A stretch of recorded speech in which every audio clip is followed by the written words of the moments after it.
nunca olvidaré el día en que decidí dejar de correr. No me refiero a correr físicamente, aunque también lo hacía. Hablo de esa carrera invisible en la que todos estamos inscritos sin firmar ningún contrato. Esa competencia silenciosa por tener más, lograr más, demostrar más. Durante años viví así, despertando antes que el sol, durmiendo después de que mis pensamientos se rindieran, persiguiendo metas que ni siquiera sabía si eran mías. A los 37 años tenía lo que muchos llamarían éxito, un apartamento alto, con ventanas enormes y una vista privilegiada de la ciudad, un trabajo estable, respetado, un reloj caro en la muñeca y un teléfono que no dejaba de vibrar. Pero también tenía algo que nadie veía, una sensación constante de vacío, como si cada logro fuera un vaso con un agujero en el fondo. Ese martes comenzó como cualquier otro, café amargo, noticias deprimentes, correos urgentes, pero algo fue distinto. Mientras cruzaba la calle apresurado, el semáforo cambió y un anciano a mi lado tropezó.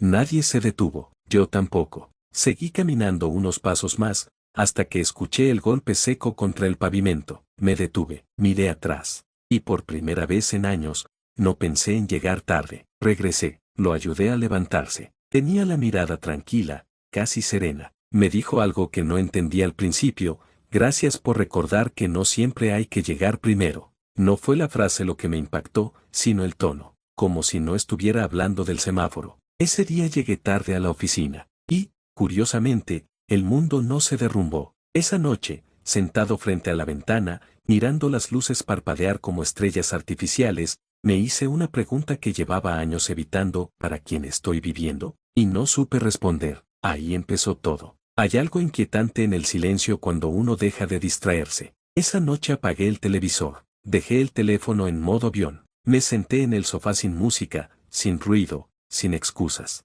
Y lo que apareció no fue paz, fue incomodidad. Mis pensamientos eran como invitados que había ignorado durante años y ahora exigían atención. Recordé sueños antiguos, quería escribir, quería viajar sin itinerario, quería aprender a tocar piano, pero en algún momento cambié esos deseos por estabilidad, por aprobación, por aplausos. No fue una decisión consciente, fue gradual, sutil, como cuando el agua sube milímetro a milímetro y no notas que te estás ahogando. Al día siguiente pedí vacaciones, 2 semanas. Mi jefe me miró sorprendido, como si hubiera anunciado que abandonaba el planeta. ¿Estás bien?, preguntó. No lo sabía. Empaqué poco, ropa sencilla, un cuaderno viejo que encontré en un cajón. Tomé el primer tren hacia un pueblo costero donde solía ir de niño con mis padres. No tenía un plan, solo una necesidad: escucharme. El pueblo seguía casi igual, casas blancas, calles estrechas, el mar extendiéndose infinito, indiferente a mis crisis existenciales. Caminé por la playa al atardecer, y ahí, frente a ese horizonte sin límites, entendí algo: el mar no compite con nadie, no necesita demostrar su grandeza, simplemente es. Me senté en la arena y escribí en el cuaderno una frase: si no corro, ¿quién soy? Y el eco del silencio empezó a responder. El tercer día comenzó a doler, no físicamente, internamente. Cuando uno deja de huir, las grietas se hacen visibles. Recordé a mi padre diciéndome que debía ser fuerte, que el mundo no espera a los lentos. Recordé mi primera decepción profesional, cuando juré que nunca volvería a sentirme insuficiente. Desde entonces, todo fue una misión para probar que valía. ¿Pero valía para quién? Me di cuenta de que muchas de mis decisiones no nacieron del amor, sino del miedo. Miedo a quedarme atrás. Miedo a no ser suficiente. Miedo a ser olvidado. El problema del miedo es que nunca se sacia. Esa tarde entré a una pequeña librería del pueblo. Olía a madera vieja y sal. Compré un libro al azar y me senté en un banco frente al puerto. Apenas leí 2 páginas. Me quedé observando a los pescadores reparar sus redes con paciencia casi meditativa. Ellos no corrían, no parecían estar perdiendo nada. Me pregunté cuándo había aprendido que la calma era igual a fracaso. Esa noche soñé que estaba en una carrera infinita. Miles de personas corrían conmigo, pero nadie sabía hacia dónde. Yo también corría, agotado, hasta que me detenía, y cuando lo hacía, todos desaparecían. Desperté sudando. Tal vez siempre he estado más solo de lo que imaginaba. Fue al quinto día cuando volvió a aparecer. El anciano del semáforo. Caminaba por el malecón, apoyado en un bastón sencillo. Al principio pensé que era una coincidencia imposible, pero ahí estaba, mirando el mar como si leyera un libro abierto. Me acerqué con cautela. Él sonrió antes de que yo dijera nada. Has dejado de correr, dijo. No pregunté cómo sabía dónde estaba ni cómo había llegado ahí. Algo dentro de mí aceptó que no necesitaba explicaciones lógicas. Nos sentamos en un banco de madera.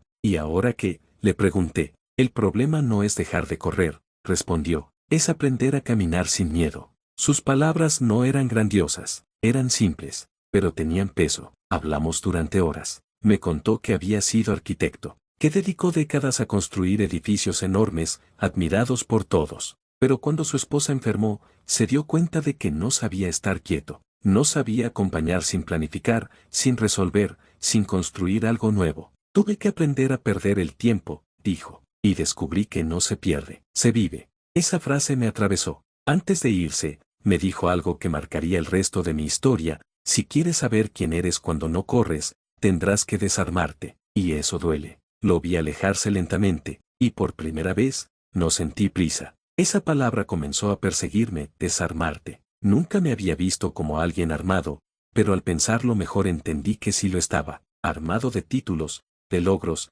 de respuestas rápidas, de frases seguras, armado de argumentos para justificar cada decisión, armado contra el fracaso, contra el rechazo, contra la vulnerabilidad. Desarmarse no era perder, era quedar expuesto. Al día siguiente desperté antes del amanecer. El mar estaba gris, casi metálico. Caminé sin rumbo fijo hasta un muelle viejo donde apenas había movimiento. Me senté al borde, dejando que las piernas colgaran sobre el agua. Pensé en todas las veces que había dicho, estoy bien, cuando no lo estaba. En todas las veces que había rechazado ayuda por orgullo. En cada conversación donde fingí certeza solo para no parecer débil. Me pregunté quién sería yo sin esa máscara de competencia constante. La respuesta no llegó, pero sí llegó una sensación extraña: cansancio. No el cansancio físico del trabajo, era más profundo. Era el agotamiento de sostener un personaje durante demasiados años. Ese día no hice nada productivo, no leí, no escribí, no planifiqué, solo caminé, comí en silencio y observé. Y fue ahí donde comprendí algo incómodo: mi valor no sabía existir sin rendimiento. Si no producía, sentía culpa. Si descansaba, me invadía la ansiedad. Había confundido descanso con debilidad. Por la noche, en el pequeño cuarto que alquilaba frente al mar, me miré al espejo sin prisa. No vi éxito, no vi fracaso. Vi un hombre que no sabía estar quieto sin sentirse inútil. Tal vez desarmarse empezaba por admitir eso. Hay recuerdos que uno guarda en cajas invisibles. Siempre pensé que mi necesidad de demostrar valía había nacido en la universidad, en la competencia feroz por destacar. Pero escarbando un poco más encontré algo anterior. Tenía 10 años cuando llevé a casa una calificación que no era perfecta. Mi padre no gritó, no castigó, solo dijo: tú puedes hacerlo mejor. Esa frase, aparentemente inocente, se convirtió en una sentencia permanente. Siempre podía hacerlo mejor, siempre debía hacerlo mejor. Aprendí que el amor venía acompañado de expectativa, y aunque mi padre me quiso a su manera, entendí el mundo como un lugar donde el afecto se gana. Esa revelación me dolió más de lo que esperaba, porque significaba que durante años no trabajé solo por ambición, sino por miedo a no merecer cariño. Esa tarde escribí una carta que nunca enviaría, una carta dirigida a mi padre, explicándole que estaba cansado, que no quería seguir compitiendo con una versión idealizada de mí mismo. Mientras escribía, algo se suavizó dentro de mí. Tal vez no podía cambiar el pasado, pero sí podía dejar de obedecerlo. El anciano volvió a aparecer 3 días después, como si supiera exactamente cuando mi mente estaba a punto de sabotear el proceso. Me encontró sentado en una cafetería pequeña, mirando el mar sin pensar en nada concreto. ¿Y qué has construido hoy?, preguntó con una media sonrisa. Nada, asintió, satisfecho. Me habló del arte de no hacer nada, no como pereza, sino como presencia. Me dijo que la mayoría de las personas llenan cada espacio vacío porque temen escuchar lo que hay debajo. El silencio revela prioridades reales, dijo. Le pregunté cómo se aprende eso. Aburrirse, respondió, sin escapar. Esa tarde intenté algo radical: no llenar el tiempo, no leer, no usar el teléfono, no analizar. Al principio fue incómodo, luego extraño, después, liberador. Me di cuenta de que muchos de mis pensamientos no eran míos, sino ecos de expectativas externas. Y cuando el ruido disminuyó, apareció una pregunta distinta: si no tengo que impresionar a nadie, ¿qué me interesa de verdad? No supe responder de inmediato, pero por primera vez, la pregunta no me asustó. El séptimo día me desperté con pánico. Una voz interna comenzó a susurrar: ¿y si estás arruinando tu carrera? ¿Y si te quedas atrás? ¿Y si pierdes lo que has construido? El miedo no se fue solo porque yo decidiera cambiar. Caminé rápido por la playa, como si el movimiento pudiera acallarlo. Pero entendí algo importante: dejar de correr no significa que el impulso desaparezca. Significa que ahora lo ves. Me senté en la arena y dejé que el miedo hablara. Sí, podía perder prestigio. Sí, podía decepcionar a otros. Sí, podía cambiar mi rumbo y equivocarme. Pero también podía seguir igual y perder algo peor: mi vida sin haberla vivido. Esa idea me golpeó fuerte. ¿Cuántas decisiones había tomado por seguridad y no por convicción? El anciano me había dicho que desarmarse dolía. Tenía razón, pero ese dolor era distinto. No era el dolor de fracasar, era el dolor de crecer. Esa noche no sentí claridad absoluta, no hubo revelación mística, solo una certeza pequeña, frágil, pero real: prefiero una vida incierta y consciente que una vida exitosa y automática. Y por primera vez, esa idea no me dio miedo. El 10º día amaneció con lluvia. No era una tormenta dramática, era una lluvia constante, suave, de esas que parecen diseñadas para obligarte a quedarte adentro y pensar. Me preparé café y me senté frente a la ventana del pequeño cuarto. El vidrio empañado distorsionaba el mar, como si el mundo estuviera detrás de un filtro. Sentí la tentación de revisar el correo. La mano fue casi automática hacia el teléfono.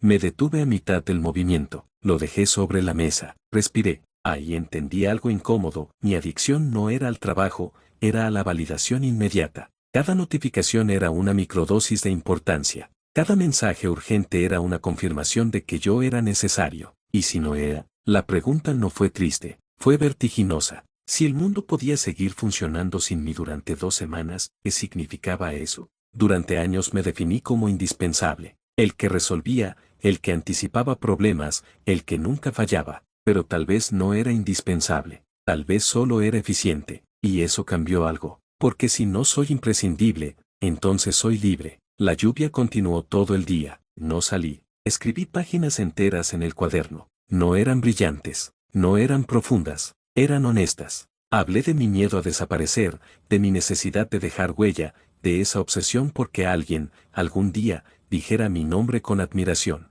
Me pregunté qué pasaría si nadie lo hiciera. Esa noche dormí sin sueños, y la grieta dentro de mí se ensanchó un poco más. Volví a encontrar al anciano bajo un techo improvisado frente al puerto, observando la lluvia caer sobre los barcos. ¿Te das cuenta?, me dijo sin mirarme. Cuando llueve nadie corre. Me senté a su lado. Le pregunté por su esposa. Nunca me había contado qué ocurrió después de su enfermedad.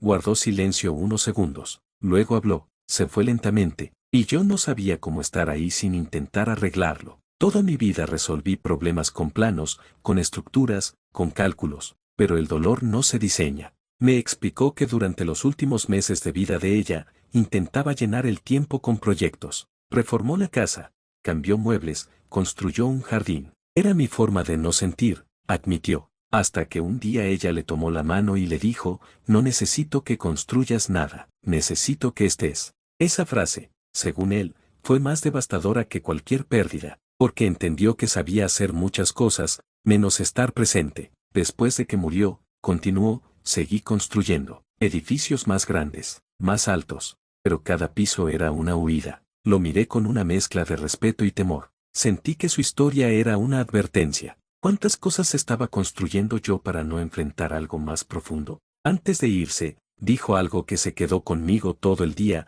hay quienes construyen torres para tocar el cielo, y hay quienes las levantan para no mirar el vacío. No supe en cuál categoría estaba yo. El vacío no es ausencia, es espacio. Esa idea apareció mientras caminaba por la playa al amanecer. La marea había bajado y dejaba extensiones húmedas y lisas donde antes había agua, donde parecía haber nada, ahora había superficie. Pensé en mi agenda vacía, en mis días sin reuniones, en la ausencia de urgencia. Al principio lo llamé vacío con tono negativo, como si estuviera perdiendo algo, pero tal vez no estaba perdiendo, tal vez estaba despejando. Durante años mi identidad estuvo saturada: trabajo, logros, metas, reconocimiento. No había espacio para cuestionar. Ahora lo había, y eso daba miedo, porque en el espacio abierto uno no puede esconderse detrás del ruido. Ese día hice algo impulsivo: abrí el correo después de más de una semana. Había decenas de mensajes. Algunos importantes, otros no tanto,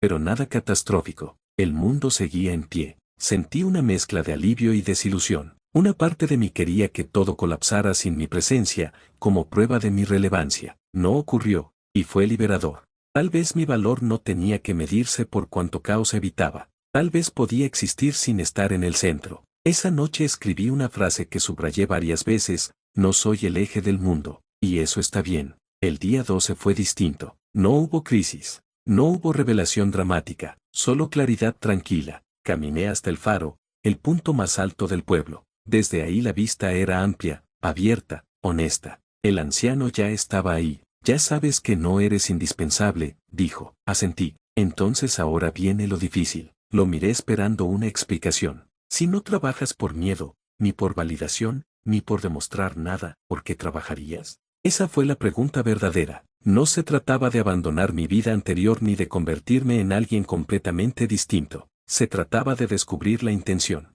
¿Por qué hago lo que hago? Por primera vez, no pensé en dinero ni en prestigio. Pensé en impacto real. En crear algo que ayudara a alguien más a detenerse, a cuestionarse. Pensé en escribir, no como pasatiempo, no como escape, sino como camino. La idea me dio vértigo, porque escribir no ofrecía garantías. No tenía escalera corporativa, no tenía reconocimiento asegurado, pero tenía algo que mi carrera actual había perdido hacía tiempo: sentido. El anciano me observó en silencio. No tienes que decidir hoy, dijo. Solo asegúrate de que tu próxima carrera sea hacia algo que ames, no lejos de algo que temes. El viento soplaba fuerte en el faro, y por primera vez en mi vida, no sentí que estaba huyendo. Sentí que estaba empezando. La claridad es hermosa, hasta que tienes que actuar. El día 14 llegó más rápido de lo que esperaba. Mi boleto de regreso estaba comprado desde antes de que supiera que algo dentro de mí cambiaría. La ciudad me esperaba con su ruido,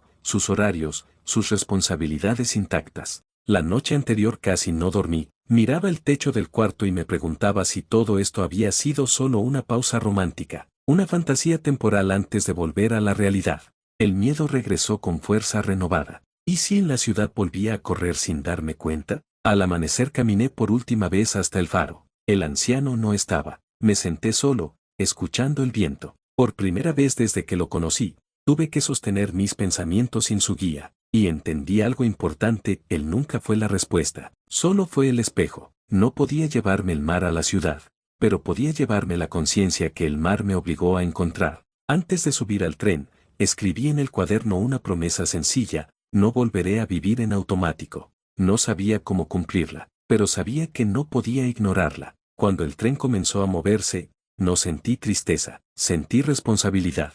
La verdadera prueba empezaba ahora. La ciudad seguía igual: bocinas, pantallas, rostros apresurados. Nadie notó mi transformación interna, nadie podía verla. Al llegar al apartamento, todo estaba exactamente donde lo había dejado. El silencio del lugar no era como el del mar, era más denso, más urbano. Encendí el teléfono. Mensajes acumulados, notificaciones, recordatorios. Respiré profundo. Entré a la oficina al día siguiente y algo fue diferente. No en el entorno, en mí. Las conversaciones que antes me parecían urgentes ahora sonaban repetitivas. Las discusiones por detalles mínimos me parecían exageradas. Observaba todo con una distancia nueva. No me sentía superior, me sentía despierto. Mi jefe me llamó a su despacho. ¿Descansaste?, preguntó. Sí, respondí, y era verdad.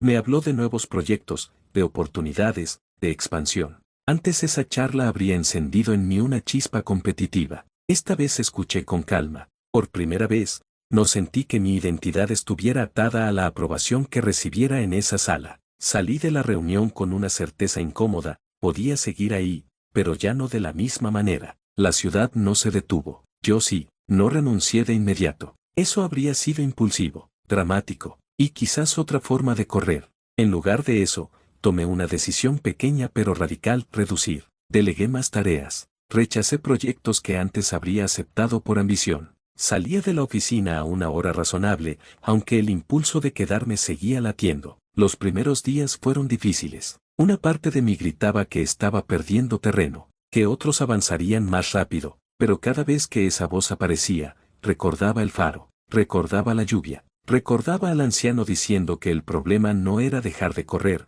sino aprender a caminar sin miedo. Por las noches empecé a escribir, no para publicar, no para impresionar, solo para explorar. Descubrí que las palabras fluían con torpeza al principio. Mi mente estaba acostumbrada a informes, no a emociones. Pero poco a poco algo se abrió. Escribía sobre el mar aunque estuviera lejos. Escribía sobre el vacío. Escribía sobre mi padre. Y algo inesperado ocurrió, dormir se volvió más fácil. Tal vez porque ya no pasaba el día entero huyendo de mí mismo. La transformación no es lineal. Un mes después de regresar, llegó una oportunidad enorme. Un ascenso que había esperado durante años. Más responsabilidad, más salario, más prestigio. Era exactamente lo que antes habría considerado éxito. Cuando mi jefe me lo propuso, sentí el viejo impulso despertando. La adrenalina, el deseo de demostrar que podía. Esa noche no escribí, caminé por la ciudad hasta tarde, intentando escuchar algo más profundo que el ego. El ascenso no era malo, no era inmoral, no era incorrecto.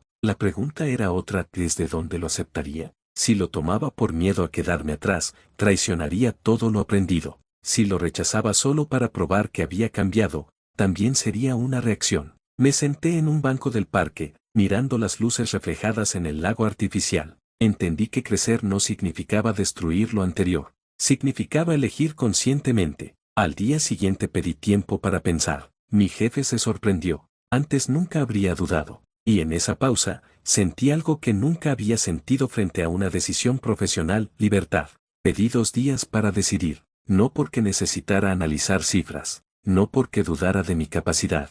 Necesitaba asegurarme de que la decisión no naciera del miedo. Esa noche llamé a mi madre. Hacía semanas que no hablábamos con calma. Siempre nuestras conversaciones eran breves, funcionales, apresuradas. Le conté del ascenso. Hubo silencio al otro lado de la línea. Tu padre estaría orgulloso, dijo finalmente. Sentí como esa frase, incluso años después de su muerte, seguía teniendo peso. Y entonces, por primera vez, me atreví a decir algo distinto: no quiero vivir intentando que alguien esté orgulloso de mí. No lo dije con enojo, lo dije con claridad. Mi madre no respondió de inmediato. Luego suspiró. Tu padre también vivió intentando demostrar cosas, confesó. Nunca aprendió a descansar. Esa frase cambió algo dentro de mí. Siempre había visto a mi padre como modelo de disciplina, nunca como alguien cansado. Esa noche entendí que tal vez él también estaba corriendo, y que, sin querer, yo heredé su velocidad. Colgué el teléfono con una sensación nueva: compasión. No solo hacia él, hacia mí. Al día siguiente me reuní con mi jefe. Rechacé el ascenso, no con dramatismo, no con discursos heroicos. Solo expliqué que quería mantener mi carga actual, que necesitaba espacio para explorar otros proyectos personales. Me miró como si no entendiera el idioma. Estás desperdiciando una oportunidad única, dijo. Tal vez tenía razón, pero por primera vez, el costo de decir que sí me parecía más alto que el de decir que no. Las semanas siguientes no fueron cómodas. Algunos colegas asumieron que había perdido ambición. Otros comenzaron a competir con más fuerza por el puesto que yo había rechazado. Sentí como mi imagen dentro de la empresa cambiaba, y dolió, porque aunque había aprendido a cuestionar la validación externa, no había dejado de desearla por completo. Ahí entendí que el crecimiento no elimina el ego, solo lo vuelve visible. El precio invisible de elegir diferente es que otros pueden no entenderte, y eso exige una fortaleza distinta a la competitiva.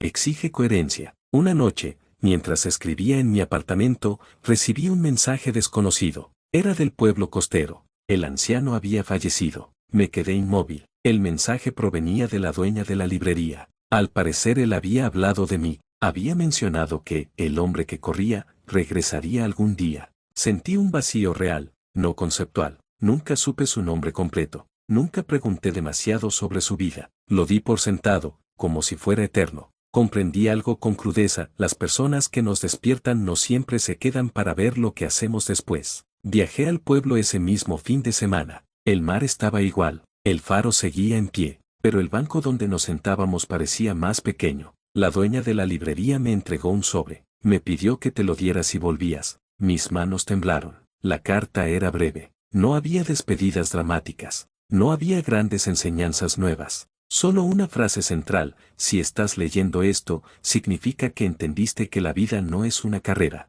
Ahora te toca a ti recordárselo a otros. Nada más. ni instrucciones, ni expectativas. Me senté frente al mar y lloré, no por tristeza únicamente, lloré por gratitud, porque entendí que su papel nunca fue acompañarme para siempre, fue encender algo y confiar en que yo sabría sostenerlo. Miré el horizonte largo rato, y por primera vez, la idea de escribir dejó de ser solo personal, se convirtió en responsabilidad, no desde el ego de enseñar, sino desde la honestidad de compartir el proceso. Tal vez no necesitaba abandonar mi trabajo de inmediato, tal vez necesitaba transformar la intención detrás de cada acción. Esa tarde, frente al mar, tomé una decisión silenciosa: escribiría esta historia, no para volverme famoso, no para demostrar que cambié, sino para que, si alguien más está corriendo sin saber hacia dónde, pueda detenerse un segundo y respirar. Volví a la ciudad con la carta doblada en el bolsillo interior de mi chaqueta. No la guardé en un cajón, no la enmarqué.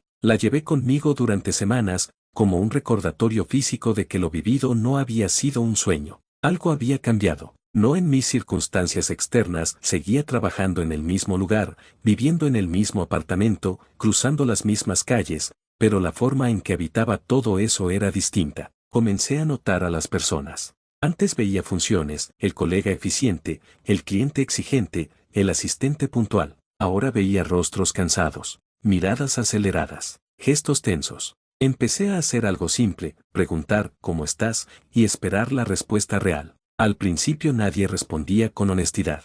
Yo tampoco lo habría hecho meses atrás. Pero poco a poco, algo se abrió. Un compañero me confesó que no dormía bien desde hacía años. Otra colega admitió que odiaba el puesto que había luchado tanto por conseguir. No estaba salvando a nadie, solo estaba escuchando. Y comprendí que la mayoría no quiere ganar la carrera, solo teme salirse de ella. El eco de la carta comenzaba a expandirse. Una tarde, después de una reunión especialmente tensa, decidí hacer algo inusual. Propuse al equipo un cambio pequeño: reducir las reuniones innecesarias y dedicar una hora semanal a conversar sin agenda productiva, sin métricas, sin objetivos. Hubo resistencia. Eso es perder el tiempo, dijo alguien. Sonreí al escuchar esa frase. Me recordó otra vida. Insistí, no desde la imposición, sino desde la experiencia. La primera sesión fue incómoda. Silencios largos, miradas esquivas. Nadie sabía qué hacer sin una estructura clara. Pero en el tercer encuentro algo cambió.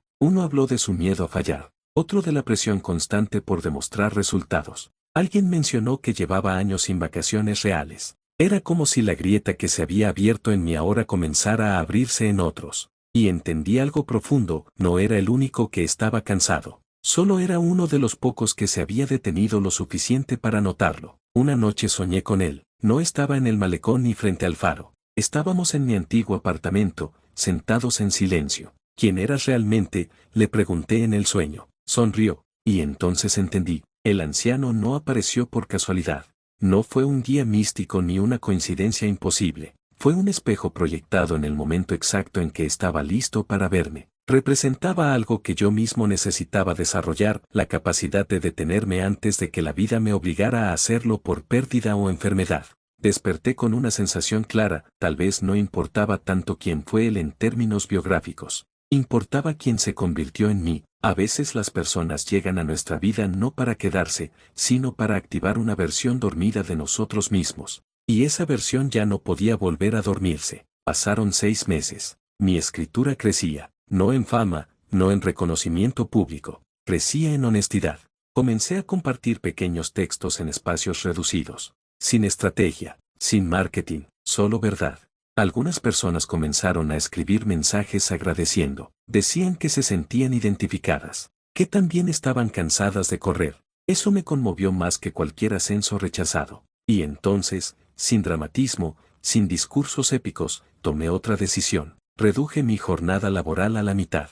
No renuncié por completo, no quemé puentes. Solo hice espacio real. El día que firmé la modificación del contrato no sentí euforia, sentí equilibrio. Ya no se trataba de huir del trabajo ni de glorificar la incertidumbre. Se trataba de coherencia. Había aprendido que la transformación no es abandonar todo, sino alinear lo que haces con lo que eres. Y por primera vez en mi vida adulta, esas dos cosas comenzaban a coincidir. Creí que ya había cambiado. Creí que lo más difícil había pasado cuando rechacé el ascenso, cuando reduje mi jornada, cuando empecé a escribir sin miedo al juicio. Pero el ego no desaparece, se transforma. Comenzaron a llegar comentarios positivos sobre mis textos, personas compartiéndolos, mensajes diciendo que les ayudaban. Y una parte de mí, silenciosa pero activa, empezó a disfrutar esa validación. Lo noté una noche en particular. Había publicado un escrito y, cada pocos minutos, revisaba cuántas personas lo habían leído, cuántos comentarios había recibido. Era sutil,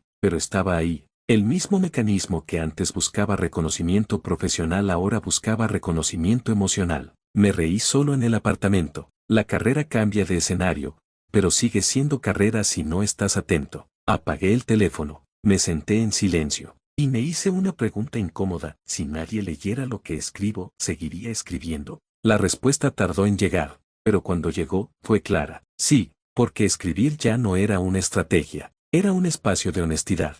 Esa noche entendí que el verdadero cambio no es eliminar el ego, sino reconocerlo antes de que vuelva a tomar el volante. Un año después del viaje al pueblo, algo inesperado ocurrió. La empresa anunció una reestructuración, recortes, incertidumbre. Mi antiguo yo habría entrado en pánico inmediato. Habría activado contactos, buscado ventajas, protegido su posición. Esta vez sentí miedo, sí, pero no desesperación. Me di cuenta de algo crucial, ya no dependía únicamente de ese empleo para definirme. Había construido algo paralelo, no en términos económicos necesariamente, sino en identidad. Si perdía el trabajo, perdería estabilidad, pero no perdería sentido. Y esa diferencia lo cambió todo. Finalmente, conservaron mi puesto, aunque con ajustes. Curiosamente, la noticia no me generó el alivio explosivo que habría sentido antes. Porque ya no veía mi valor reflejado en esa estructura externa. El miedo más profundo que tenía, quedarme sin reconocimiento, sin estatus, sin seguridad, había perdido fuerza. No porque el riesgo no existiera, sino porque yo ya no me confundía con él. Regresé al pueblo exactamente un año después. No por nostalgia, por gratitud.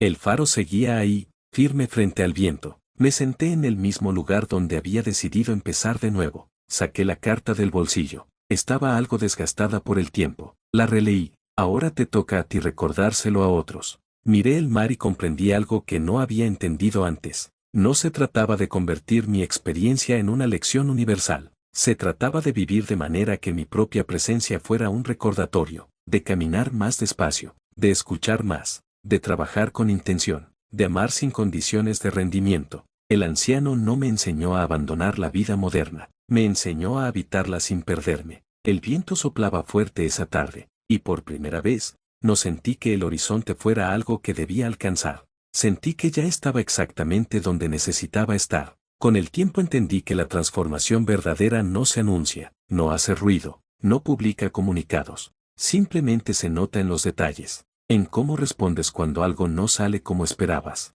en cómo miras a alguien cuando te habla, en cómo respiras cuando el miedo intenta regresar. Mi vida no se volvió perfecta, seguía teniendo días difíciles, reuniones tensas, facturas que pagar, dudas sobre el futuro. La diferencia era que ya no sentía que todo eso definiera quién era. Comencé a caminar más. A veces, después del trabajo, evitaba el metro y recorría varias calles sin rumbo fijo. Observaba a las personas correr para alcanzar autobuses, discutir por teléfono, mirar pantallas con el ceño fruncido, y no los juzgaba, porque yo también fui ellos. La única diferencia es que un día alguien me ayudó a detenerme, y ahora sabía que no todos tienen un anciano en un semáforo, pero todos tienen un instante en el que pueden elegir no reaccionar automáticamente, un segundo en el que pueden preguntarse, ¿por qué estoy haciendo esto? Descubrí que vivir sin prisa no significa vivir lento, significa vivir consciente. Años después, alguien me preguntó en una charla pequeña que había cambiado exactamente desde aquel viaje. Pensé unos segundos antes de responder. No cambié de ciudad, no me convertí en millonario escribiendo, no desaparecieron los problemas. Lo que cambió fue la relación conmigo mismo. Antes me hablaba con exigencia constante, ahora me hablo con honestidad.